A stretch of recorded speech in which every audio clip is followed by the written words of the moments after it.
వార్త 13వ అధ్యాయం 34వ వచనం. మీ దగ్గర బైబిల్ ఉంటే బైబిల్ తెరవండి. దేవుడు మన మధ్య ఉన్నాడు అన్న భయం నిజంగా ఉంటే ప్రభు పిల్లలంగా ఆ భయాన్ని మనం ప్రదర్శించాలి. ఈరోజు అన్నీ ఉంటాయి కానీ ఏముంటుంది చెప్పండి, భయం ఉండదు. నేను వేదనతో చెప్తున్నా ఈ మాట. ఈ మీటింగ్లో మీరు నేర్చుకోండి భయాన్ని. మిమ్మల్ని ఎవరు నేను కామెంట్ చేయడం లేదు, నేను కామన్గా చెప్తున్నాను. దేవుడు మన దగ్గర నుంచి ఎదురు చూసేది భయం. ఆయన అంటే మనం భయపడాలండి, గడగడ వణకాలి. దేవుడు అంటే మీరు వణుకుతున్నారో లేదో నేను దాని గురించి మాట్లాడలేదు. మనం ఏం చెయ్యాలో అది నేను మీకు జ్ఞాపకం చేస్తున్నాను. కీర్తనాకారుడు 2వ అధ్యాయంలో 10-11 మనం చూస్తే గడగడ వణుకుచు ఆయన సన్నిధిలో ఆనందించాలంటాడు దేవుడు. భయం అవసరం, భయం అవసరం. దేవుడు అంటే భయపడేది అలవాటు చేసుకుందాం. ఈరోజు దేవుని పిల్లలమైనటువంటి మనకు దేవుడంటే భయం ఆమడ దూరంలో ఉంటా ఉంది, అక్కడేడో ఉంటా ఉంది భయం. ఓకే, అయ్యగారు చెప్పిన సమయానికి నేను ముగించడానికి ప్రయత్నం చేస్తాను. యోహాను సువార్త ఏం చెప్పాను? వెనకోళ్ళు చెప్పండి, ముందోళ్ళు వద్దు నాకు. వెనకోళ్ళు వెనకాల కూర్చోవడంలో కారణం అదే. అడిగితే సమాధానం చెప్పకుండా గమ్మున ఉండొచ్చు అనుకుంటారు, అందుకే వెనకోళ్ళు అడుగుతున్నా. చెప్పండి, వెనక చెప్పండి అయ్యా. యోహాను సువార్త 13వ అధ్యాయము 34వ వచనం. మీరు ఒకరిని ఒకరు ప్రేమింపవలనని మీకు క్రొత్త ఆజ్ఞ ఇచ్చుచు ఉన్నాను. నేను మిమ్మును ప్రేమించినట్టే మీరును ఒకరిని ఒకరు ప్రేమింపవలను. అందరం చదువుదామండి. మన దగ్గర అందరి దగ్గర బైబిల్ ఉన్నాయి కదా, అందరం చదువుదాం. మీరు ఒకరిని ఒకరు ప్రేమింపవలనని మీకు క్రొత్త ఆజ్ఞ ఇచ్చుచున్నాను. నేను మిమ్మును ప్రేమించినట్టే మీరును ఒకరిని ఒకరు ప్రేమింపవలెను. దేవుడు తన మాటలు మన కొరకే దీవించినట్లు చిన్న ప్రార్థన చేసుకుందాం. ప్రేమ నమ్మకం గల మా ప్రియ పరలోకపు తండ్రి, మీకు వందనాలు. జాన్ మన్విత అనే చిన్న బాబు, ఆవిడ యొక్క ప్రియ తల్లి తండ్రి, వారి స్థానిక సంఘం ఇలాగ చేసిన ఏర్పాట్లకై మీకు స్తోత్రం. ఈ మీటింగ్ యొక్క ప్రాముఖ్య ఉద్దేశం కొన్ని నూతన ఆత్మలైన రక్షించబడాలి. ఈ గ్రామంలో, ఈ గ్రామానికి సువార్త వినిపించబడాలి. యేసయ్య ద్వారానే పరలోకం అని ఈ గ్రామస్తులకు చెప్పాలి అన్న ప్రాముఖ్య ఉద్దేశంతో ఏర్పాటు చేసిన ఈ మీటింగ్ని మీరు దీవించండి, ఆశీర్వదించమని, చదవబడిన లేఖన భాగాల ద్వారా మాతో మాటలాడి మీరు మహిమ పొందుమని, సమస్త ఘనత మహిమ ప్రభావాలు మీకే ఆరోపించుకుంటూ సమయాన్ని స్థలాన్ని మమ్మలను మీ స్వాధీనంలో ఉంచుకునమని ఈ కొద్ది విన్నపములు మా ప్రాణప్రియుడు రక్షకుడు ప్రభు అయిన యేసు క్రీస్తు వారి అతి శ్రేష్టమైన నామంలో దీనులమై అతి వినయంగా బ్రతిమలాడి అడిగి వేడుకుంటూ ఉన్నాము ప్రభువా, ఆమేన్. ప్రభునందుకులారా, నేను ఏం వాక్యం చెప్పాలి ఈ స్థలంలో అని ఆలోచిస్తున్నప్పుడు ప్రభు నా ముందు ఉంచినటువంటి తలంపులు, మొదటిది పరలోకం ఎలాగా ఉంటుందో చెప్పమంటున్నాడు. ఏం చెప్పమంటాడు? పరలోకం ఎలా ఉంటుందో చెప్పమన్నాడు. మరి ఆ సహోదరులు ఎఫ్రాయిం గారు నన్ను ఇన్వైట్ చేసినప్పుడు స్తుతి కూడికని చెప్పాడు. అయితే నేను మర్చిపోయినా. నాకు అదెందుకో మర్చిపోయాలి ఒకటి ఎక్కువ. నాకు మీకు కూడా మన ఒకటే పార్టీ అయితే వెరీ గుడ్. ఇక అది మర్చిపోయి దేవుడు ఏం చెప్పమన్నాడో అటు వెళ్ళిపోయాను. పరలోకం గురించి చెప్పమంటున్నాడు, అది చెప్పేస్తా. ఫస్ట్ మీకు తెలిసే తెలియదు, ఏదైనా విషయం కనుక మనకు తెలిసిందనుకో అది వేరే వాళ్ళు చెప్పిన దాకా లోపల చెప్తా ఉంటుంది కదా. అది వేరే వాళ్ళు చెప్పిన దాకా లోపల ఎప్పుడెప్పుడు చెప్తావా అని కాసుకుంటాం. నాకు కూడా అట్టే ఉంది. ఈ 4 గంటలకు రమ్మంటే ఎంత శరవేగంగా వచ్చాం, 4:10 ఇక్కడ ఉన్నాం. ఎందుకు? ఈ లోపల తిప్పేది తొందరగా చెప్పేయాలి. Thank you brother. ప్రకటన గ్రంథం 21వ అధ్యాయంలో పరలోకాన్ని గురించి ఉంటుంది. కొన్ని విషయాలు అవి చూసి తర్వాత మన అంశానికి వెళదాం. ప్రకటన గ్రంథం 21వ అధ్యాయం 9 చూడండి త్వరగా. అంతటా ఆ కడపటి 7 తెగులలో నిండిన 7 పాత్రలను పట్టుకుని ఉన్న 7 దేవదూతల్లో ఒకడు వచ్చి ఇటు రమ్ము, పెండ్లి కుమార్తెను ఏమంటున్నాడు ఈ దూత అండి? ఏమంటున్నాడు ఈ దూత? ఇటు రమ్ము, పెండ్లి కుమార్తె భార్యను మీరు చెప్తే నేను ముందుకెళ్తా. పెండ్లి కుమార్తెను అనగా గొర్రెపిల్ల యొక్క భార్యను నేను నీకు చూపెదను. ఎవరితో ఈ మాట చెబుతున్నాడు? దూత యోహాను గారితో ఈ మాట చెప్తున్నాడు. జాగ్రత్తగా వింటే మీకు పాఠం అర్థమవుతుంది. నేను నీకు పెండ్లి కుమార్తెను చూపిస్తా అంటే గొర్రెపిల్ల ఒక్క భార్య. జాగ్రత్త వినాలి. పెండ్లి కుమార్తె = గొర్రెపిల్ల యొక్క భార్య. గొర్రెపిల్ల అంటే మన ప్రభు అయిన యేసుక్రీస్తు. భార్య అంటే భార్య. ఆ భార్య ఎవరు అంటే ఈరోజు సంఘం అని చెప్తున్నామే, ఆ సంఘమే. క్లియర్? ఏం చూపిస్తాడు దూత? పెండ్లి కుమార్తెను అన్నాడు. మనకు అర్థం కాదని ఆ పెండ్లి కుమార్తె ఎవరంటే గొర్రె పిల్ల యొక్క భార్య. ముందు పెళ్లిలో పెళ్లి కుమార్తెగా ఉంటుంది, తర్వాత ఆమె ఏమవుతుంది? భార్య అవుతుంది. ఎవరికి భార్య? గొర్రె పిల్లకు భార్య. ఆ గొర్రె పిల్ల మన ప్రభు అయిన యేసుక్రీస్తు. ఆయన పెండ్లి కుమారుడు, సంఘము పెండ్లి కుమార్తె. యోహాను గారు అంటున్నాడు, నేను నీకు పెండ్లి కుమార్తెను చూపిస్తాను అని చెప్పి తర్వాత వచనానికి రండి. తర్వాత వచనం, నన్ను ఎత్తైన గొప్ప పర్వతం మీదకి కొనిపోయి దేవుని మహిమ గలదై పరలోకమందున్న దేవుని యొద్ద నుండి ఏమి చూపిస్తానన్నాడు? నా క్వశ్చన్ జాగ్రత్త. ఏమి చూపిస్తానని చెప్పాడు యోహానుకి దూత? పెండ్లి కుమార్తెను లేక గొర్రెపిల్ల భార్యను ఏం చూపించాడు? అంత గలత్. అర్థం కాకపోతే గలతే కదా.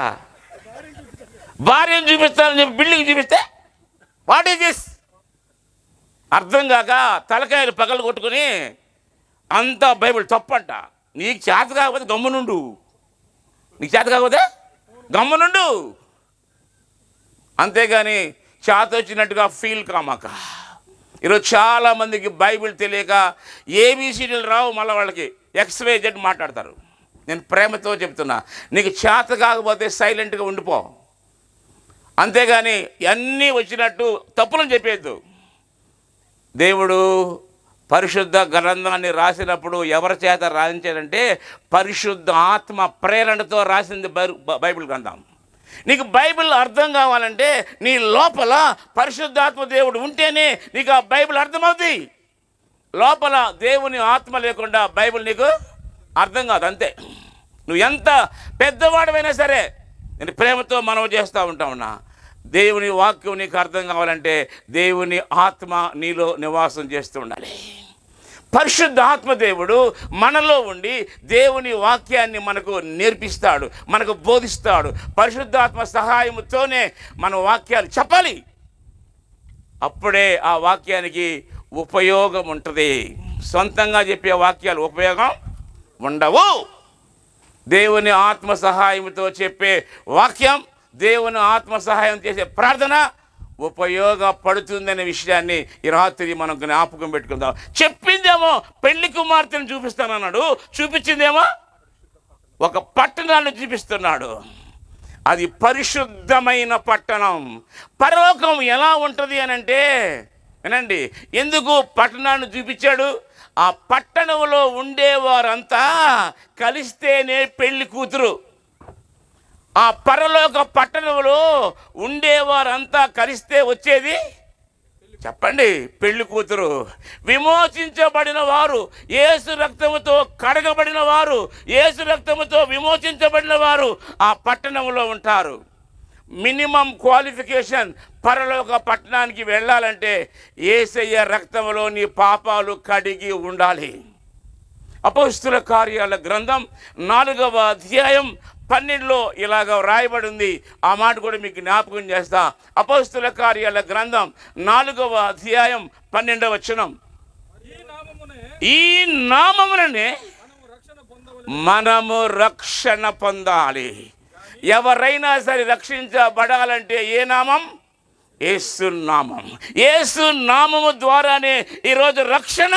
నెక్స్ట్, కానీ ఆకాశము క్రింద మనుషులలో మనుషులలో ఇవ్వబడిన మరి ఏ నామమున రక్షణ పొందలేము. యేసు నామములో మాత్రమే ఇవాళ రక్షణ ఎవరికైనా. ఆకాశము క్రింద నియమించబడిన నామాలు ఎన్నో ఉన్నాయి. అయితే యేసు నామములోని ఈరోజు ప్రపంచ మానవాళికి రక్షణ. ఈ రాత్రి వేళ నేను ప్రేమతో మనవి చేస్తున్నాం. పరలోకాన్ని గురించి మనం ఆలోచన చేస్తూ ఉండగా, ఆ పరలోకంలో నువ్వు ఉండాలి అని అంటే, ఆ పరలోక పట్టణంలో నువ్వు నివాసం చెయ్యాలి అంటే మినిమం క్వాలిఫికేషన్ నీ పాపాలన్నీ క్షమించబడిన వ్యక్తివిగా నువ్వు ఉండాలి. ఈవెన్ సింగిల్ సిన్, ఒక్క పాపమైనా సరే క్షమించబడకుండా ఉంటే ఆ వ్యక్తి పరలోకానికి పోయే అవకాశం ఉండదు. ఈ రాత్రి నేను ప్రేమతో మనవి చేస్తున్నా. ఎందుకు దేవుడు పరలోకాన్ని గురించి చెప్పని నాకు తెలియదు, ఆయన చెప్పాడు, నేను చెప్తున్నా. పరలోకంలో ఎవరైనా ప్రవేశించాలంటే వారి పాపాలు క్షమించబడి ఉండాలి. ఈ రాత్రి నేను ప్రేమతో మనవి చేస్తున్నా.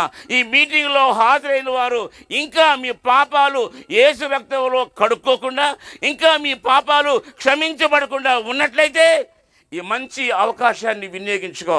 ఇదే మిక్కిలి అనుకూల సమయం.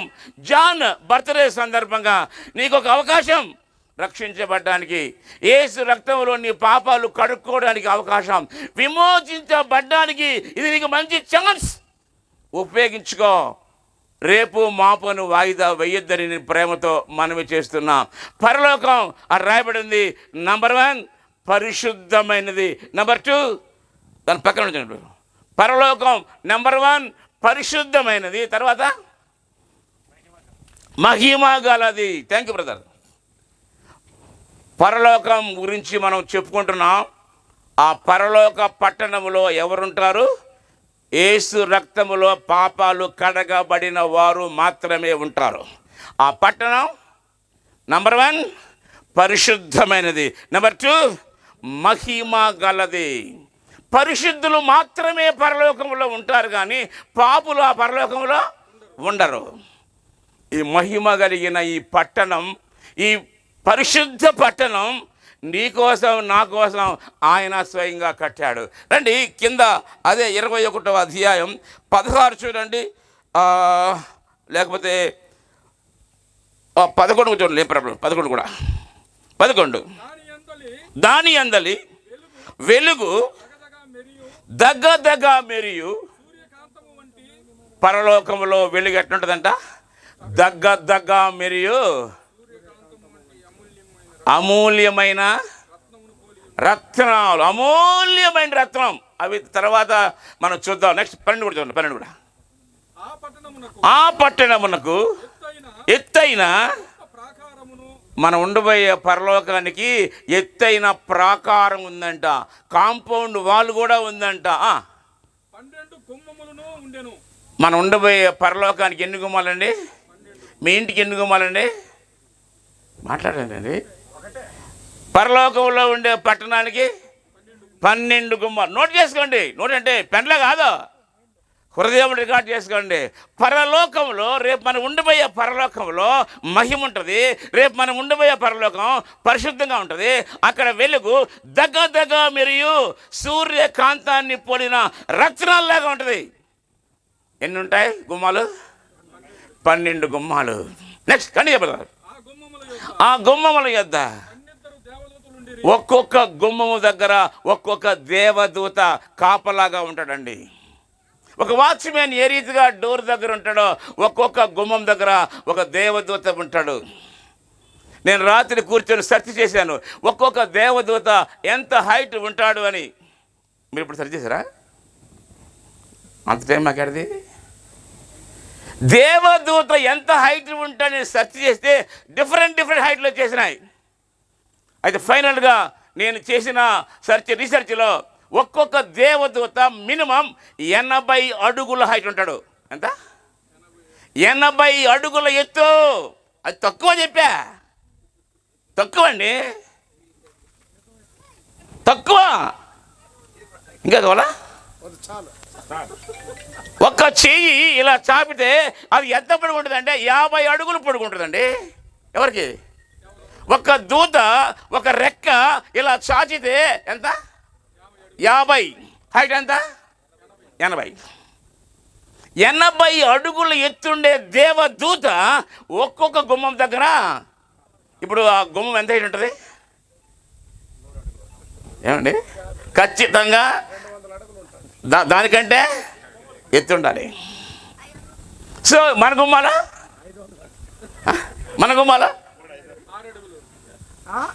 నేను ప్రేమతో చెప్తున్నా, రేపు మనం ఉండబోయే పరలోక పట్టణాన్ని గురించి మీతో పంచుకోవాలని ఆశపడతా ఉన్నా ప్రభు ప్రేమను బట్టి. ఎన్ని గుమ్మాలు?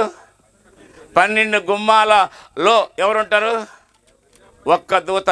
బైబిల్లో మనం చూస్తాం. ఆయన రాజు పేరు గుర్తురావట్లేదు, హిజ్కియా అనుకుంటా, హిజ్కియారో ఇంకెవరో మొత్తానికి ఆయన ప్రార్థన చేస్తే ఒక దూత వచ్చి ఒకే ఒక దూత 1,85,000 మందిని ఊరికి అట్టన్నాడు. ఎంతమంది వచ్చారు? 1,85,000. 1,85,000. మీకు తెలుసా? 34వ అధ్యాయం కీర్తనల గ్రంథంలో 4 ఏముంది? యెహోవా యందు భయభక్తులు గలవారి చుట్టూ ఆయన దూత, నీకు నాకు కావలి ఉంచే దూత. ఎందుకు ఒక దూతని పెట్టాడు? ఈ దూత సారు పక్కన నిలబడితే పక్క చుట్టూ వస్తారండి. ఈ 80 అడుగుల దూత మన పక్కన నిలబడితే ఎవరైనా మన వైపు కన్నెత్తి చూడగలరా? అయితే ఈ దూతని ఎవరికి పెడతారైనా? నో డౌట్ యెహోవా యందు భయభక్తులు గల వారికి మాత్రమే. నీకు భయం లేకుండా భక్తి లేకుండా నాకు రాలేదు దూత ఎందుకు వస్తాడు? కుక్క కూడా రాదు, కుక్క కూడా పంపించలేదు కాబలగా. నా మీద కోపడద్దండి. లాజరు జబ్బు చేసి కురుపులతో బాధపడుతుంటే దేవుడు కుక్కను పంపించాడు. కుక్కలారా వెళ్ళండి, నా భక్తుడు బాధపడుతున్నాడు, గీక్కోలేకపోతున్నాడు, మీరు పోయి గీకండి. వచ్చాయండి కుక్కలు వరుస పెట్టి నాకుతా ఉన్నాయి.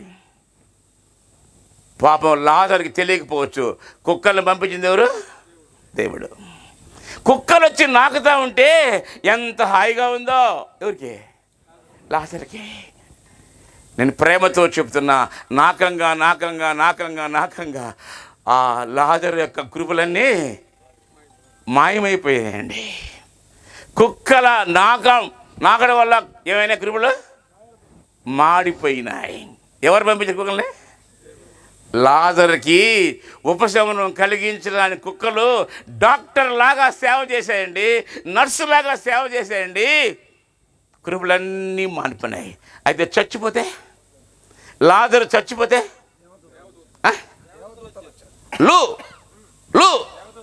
ఒకటి కాదు, ఎస్, భూలోకంలో మనకు కావలికి ఉంచేది ఒకరినే.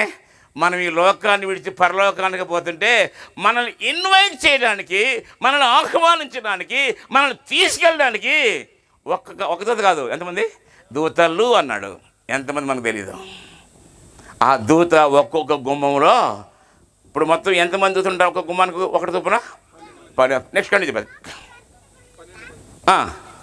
12 దేవదూతలుండిరి. ఉండిరి. ఇశ్రాయేలీయుల ఆ. 12 గోత్రముల నామములు ఇశ్రాయేలీయుల 12 గోత్రముల నామములు ఆ గుమ్మముల మీద వ్రాయబడి ఆ గుమ్మాల మీద మామూలుగా కొందరిలో మీరు చూస్తే గ్రేస్ కాటేజ్ అని రాసి ఉంటారు. ఆడ గ్రేస్ ఉండదు, ఉంటుందా? పేరేమో grace cottage. Thank you brother. Trace చేసినా గ్రేస్ కనబడుతుంది, పేరు మాత్రం. అంటే నా పాయింట్ క్యాచ్ చేయండి. అంటే ఇళ్ళ మీద ఏముంటుంది? పేరు ఉంటుంది. అది పరలోకంలో ఒక్కొక్క గుమ్మ దేవుడి పేరు ఉంటుంది. ఇశ్రాయేలీల 12 గోత్రకర్తల పేరు ఉంటుంది. ఈ మీటింగ్ అయిపోయిన తర్వాత మిమ్మల్ని ఎవరిని అడిగితే ఎట్టుంటుంది పరలోకం అంతే, ఏవా మాకేం తెలుసు అది చెప్పేదే తక్కామని చెప్పగలగాలి. పరలోకం ఆడ మహిమ ఉంటుంది, పరలోకం పరిశుద్ధంగా ఉంటుంది, అక్కడ వెలుగు దగదగ మెరుస్తూ ఉంటుంది. దానికి 12 గుమ్మాలు ఉంటాయి. ఒక్కొక్క గుమ్మంలో ఒక దూత ఉంటాడు. ఆ దూత ఎత్తు 80 అడుగులు ఎత్తంట. ఒక రెక్క 50. బైహాట్ అయిపోవాలండి ప్రసంగాలు. మనకి వింటే బైహాట్ అవుతాయి, మనసు పెట్టి వింటే బైహాట్ అవుతాయి. వినకపోతే అంత ఈ స్పీకర్లు కాదు, ఆ 2 స్పీకర్లు 42,000 అంట. 82,000 పెట్టి స్పీకర్లు కొన్నా కూడా ఎక్కుదా? ఎక్కదా? గుమ్మాల మీద పేర్లు ఉన్నాయండి. ఏం పేర్లు? 12 అపోస్తులు కాదు, ఇశ్రాయేలీల గోత్రాల పేర్లు ఒక్కొక్క గుమ్మ మీద రాయబడి. నెక్స్ట్ కానీ ఫాస్ట్గా టైం అవుతుంది. తూర్పు వైపున 3 గుమ్మాలు. అంటే ఈ గుమ్మాలు ఎక్కడెక్కడ ఉంటాయో చెప్పాడు. తూర్పున 3, దక్షిణాన 3, ఉత్తరాన 3, పశ్చిమాన 3, 3 4 12 లెక్క. ఓకే, నెక్స్ట్ కండి. ఆ పట్టణ ప్రాకారము. ఈ పట్టణానికి ఏముంటుందంట? పునాదులు ఉంటాయి. అంటే బేస్ అంటారు కదా, ఫౌండేషన్ ఉంటుంది. ఎన్ని పునాదులు? 12 పునాదులు. చదువు. ఆ పునాదులపై పునాదులు 12 పునాదుల మీద ఎవరి పేర్లు ఉంటాయి? అపోస్తలుల పేర్లు ఉంటాయి. గుమ్మాల మీద ఎవరి పేర్లు ఉంటాయి? అప్పుడే మర్చిపోయారు. 12 ఇశ్రాయేలీల గోత్రకర్తల పేర్లు ఉంటాయి. కంటిన్యూ. ప్రాకారము 12 పునాదులు గలది. ఆ పునాదుల పైన గొర్రెపిల్ల యొక్క 12 అపోస్తలుల 12 పేర్లు కనబడుచున్నవి. ఆ పట్టణమును దాని గుమ్మములను ప్రాకారమును కొలుచుటకై నాతో మాట్లాడు బంగారు కొలకర్ర ఉండెను. ఆ పట్టణము చచ్చౌకమైనది, దాని పొడవు. మీకు అర్థమవుతుందండి? పొడవు ఎంతో వెడల్పు కూడా అంతే. పొడవు ఎంతో వెడల్పు కూడా అంటే మనం ఉండబోయే పరలోకం పొడవు ఎంతో వెడల్పు కూడా అంతే. నెక్స్ట్. పట్టణమును కొలవగా దాని కొలత పొడవు ఎంత?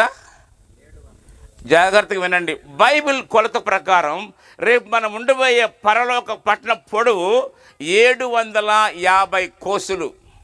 అది మీకు అర్థం కాకపోవచ్చు. మైళ్ళల్లో చెప్తాను మీకు. మైళ్ళు ఎన్ని మైళ్ళు అంటే 1500 మైళ్ళు. రేపు మనం ఉండబోయే పరలోక పట్టణం పొడవు ఎంతమ్మా? వీళ్ళు చెప్పడం ఈ పక్కళ్ళు మైళ్ళతో మనం లెక్కేసుకుంటే 1500 మైల్స్. ఇప్పుడు అవన్నీ పాత లెక్కలు కదా. కిలోమీటర్లు లెక్కేసుకుంటే 2220 కిలోమీటర్లు. ఎంత?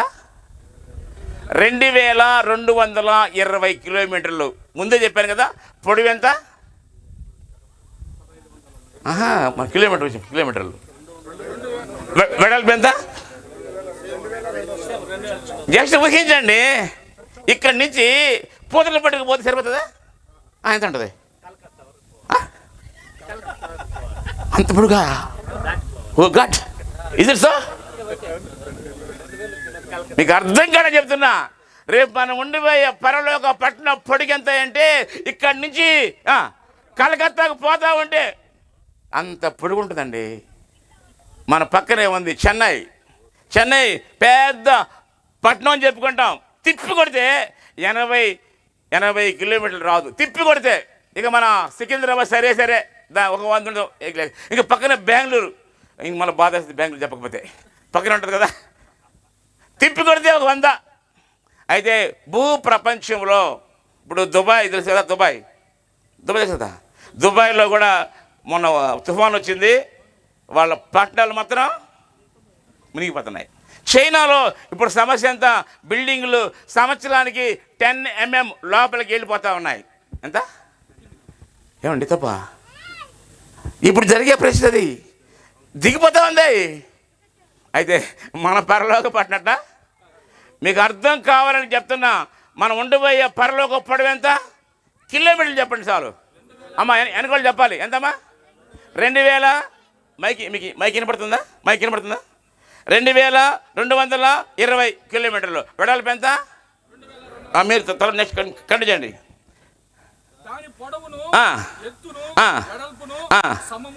ఇప్పుడు చెప్పండి, ఎత్తు ఎంత, పొడవు ఎంత, వెడల్పు ఎంత, ఎత్తు ఎంత?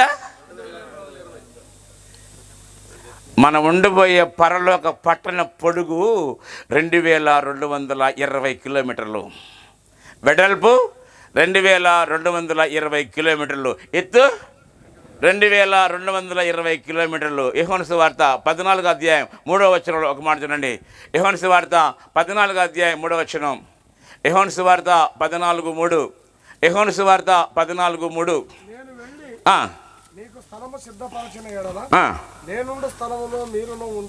నా ఇంట నా తండ్రి ఇంట అనేక నివాసం. రెండవ వచనం. నా తండ్రి ఇంట, ఇప్పుడు తండ్రి ఇల్లు ఏది? అనేక నివాసాలు అంటే ఒక్కొక్క బిల్డింగ్ హైట్ ఎంత? పరలోకంలో మనం ఉండిపోయే అపార్ట్మెంట్ హైట్ మినిమం ఎంత? 2220 కిలోమీటర్ల హైట్ ఉండే అపార్ట్మెంట్ని దేవుడు నీకు నాకు యోగా ఇంకా ఇవ్వబోతుంది. 1981 జూలై 11వ తేదీ నేను మారు మనసు పొందా. అప్పుడే నా పేరు రాసేసాడు అందులో. I'm sure about it. రక్షించబడ్డ ప్రతి ఒక్క వ్యక్తి పేరు అలాట్మెంట్ అయిపోయి అందులో ఏమన్నాడు? నా తండ్రి ఇంట అనేక నివాసములు కనవు లేకపోయింటే. నేను అంటానండి, నా ఇప్పుడు నివాసాలంటే మనకి ఎవరికి అర్థం కావడంలే. నా తండ్రి ఇంట అనేక అపార్ట్మెంట్లు కలవు అని చెప్తే అర్థమవుతుంది బాగా, అంతేగా?